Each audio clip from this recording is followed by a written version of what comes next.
تو یہ ہے سکر پل کی سیر میں آپ کو کراتا ہوں۔ سکر پل یہ عام طور پر مشہور ہے اور اس کی جو آفیشیل نیم ہے تو وہ ہے لینڈز ڈاؤن برج آف سکر۔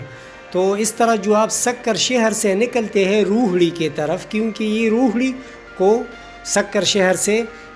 ملاتا ہے، تو اس طرح آپ جب سکر شہر سے روہڑی کی طرف نکلتے ہیں تو اس کے دو حصے ہیں، اس میں کنفیوز نہ ہونا۔ یہ پہلا حصہ میں آپ کو دکھاتا ہوں، تو پھر اس کے بعد میں آپ کو اس کے بارے میں ایک زبردست کہانی بھی سناؤں گا اور مزید حقائق بھی بتاؤں گا، لیکن پہلے میں آپ کو سمجھاتا ہوں کہ کس طرح بنا ہے یہ پل۔ تو اس طرح اس کے دو حصے ہیں۔ یہ پہلا حصہ ہے جب آپ سکر شہر سے روہڑی کی طرف نکلتے ہیں تو یہ پہلا حصہ آتا ہے، پھر اس کو کراس کر کے درمیان میں تقریباً 1 فرلانگ سے بھی کم کا فاصلہ خشک ہے اور وہاں ایک مزار بھی واقع ہے، تو پھر اس کو کراس کر کے پھر اس کا دوسرا حصہ نسبتاً بڑا حصہ اس پل کا شروع ہوتا ہے، تو اس کے دو حصے ہیں۔ اب دیکھیں نا، اس حصے کو ہم نے پار کر کے اب اس خشک حصے میں ہم آتے ہیں جو کہ تقریباً 1 فرلانگ کے فاصلے پر واقع ہے، اور پھر اس دوسری پل شروع ہونے سے پہلے بائیں جانب ایک دربار آپ کو نظر آتا ہے جس کا نام ہے بابا صدر الدین بادشاہ، اور اس کا تعلق جو ہے سلسلہ سیہون شریف کے ساتھ ہے، کیونکہ یہاں جب عرس ختم ہوتا ہے تو پھر سیہون شریف میں عرس شروع ہوتا ہے۔ تو یہ ہے نا بائیں جانب یہاں جو ہے وہ مزار واقع ہے، بائیں جانب بابا صدر الدین بادشاہ، اور کافی بڑا مزار ہے، زائرین آتے ہیں یہاں پہ۔ تو پھر اس کے ساتھ ہی جو ہے نا یہ پل کا جو دوسرا حصہ ہے وہ شروع ہوتا ہے، یہ مزار کا حصہ ہے، مزار بابا صدر الدین بادشاہ۔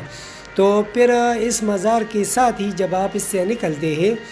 تو اس برج کا دوسرا حصہ شروع ہوتا ہے، اور یہ حصہ اس سے کچھ مختلف ہے، لیکن اس کی میں آپ کو اس کا ذرا سٹرکچر بتاتا ہوں۔ دیکھیں نا، اس پل کے اوپر جو ہے نا یہ جو بہت بڑا سا سٹرکچر بنایا گیا ہے، اور اس کے نیچے جو ہے ایک پلر بھی نہیں ہے، یعنی دونوں حصوں میں ایک پلر بھی نہیں ہے نیچے، لیکن اوپر سٹرکچر جو ہے کافی مضبوط بنایا گیا ہے، اور پھر یہ درمیان میں یہ عام ٹریفک کے لیے ہے، دائیں بائیں جانب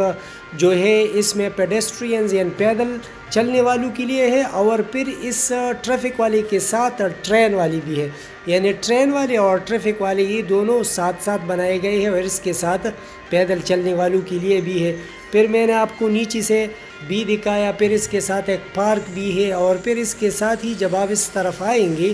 تو پھر جو ہے 7 سہیلیاں کے نام سے مشہور ایک مزار ہے جو کہ 7 پاک دامن خواتین تھے یہ، تو اس مزار بھی اس کے قریب ہے۔ تو یہ سامنے آپ کو پل نظر آتے ہیں، دیکھیں نا بغیر پلر کے، یہاں سے آپ کو بالکل واضح نظر آتا ہے۔ اور اب میں اس کی کہانی اور مزید حقائق آپ کو بتا۔ تو یہ سکر برج جو بنا ہے 1887 سے لے کر 1889 تک، یعنی آپ یہ سوچیں کہ اس دور میں یہ 3 سال میں بنا ہے، اور اگر یہ آج کل کے بنتا ہوتا تو یہ 10-20 سال میں بھی مشکل سے بنتا، تو اس سے آپ اندازہ لگا سکتے ہیں کہ، اور یعنی مطلب ہے کہ آج سے 150 سال پہلے کا بنا ہوا پل ہے۔ اور دوسری حقیقت یہ ہے کہ اس میں بہت بڑے پیمانے پر لوہے کا استعمال ہوا ہے، اور یہ بغیر پلرز کے ہے۔ اب اس کی ایک انٹرسٹ کہانی جو کہ اس سے وابستہ ہے وہ میں آپ کو سناتا ہوں۔ جب دریائے سندھ پر یہ پل تعمیر ہوا تو کوئی بھی ڈرائیور اس پل پر ٹرین گزارنے کے لیے تیار نہیں تھا، ان کا خیال تھا کہ یہ گر جائے گا۔ پھر ایک ڈرائیور ٹرین گزارنے کے لیے تیار ہوا جس کا نام جمال ہوتا، اور اس کو کسی جرم کے پاداش میں موت کی سزا سنائی گئی تھی، تو اس نے اس پل سے ٹرین گزاری۔ اس کی بیوی نے خوشی سے اس کا نام اتنا زیادہ لے لیا جمالو جمالو کہ یہ ایک لوک گیت بن گیا، اور اب یہ لوگ بطور گیت جو ہے نا لوک گیت اس کو گاتے ہیں۔ آپ نے بھی سنا ہوگا، ہائے جمالو مہنگائی آئے گا، ہائے جمالو۔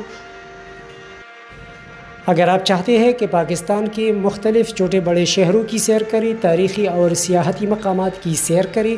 اور درست معلومات حاصل کریں۔ اس کے علاوہ اگر آپ چاہتے ہیں کہ پاکستان کے مختلف علاقوں کے کلچر دیکھیں، ثقافتی میلے دیکھیں، جشن تہوار اجتماعات اور دیہاتی علاقوں کی زندگی دیکھیں، تو اس مقصد کے لیے اس چینل کو سبسکرائب کیجئے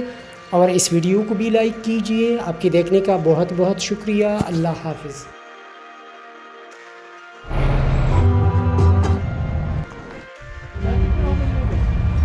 یہ دیکھیں، یہ چوبرج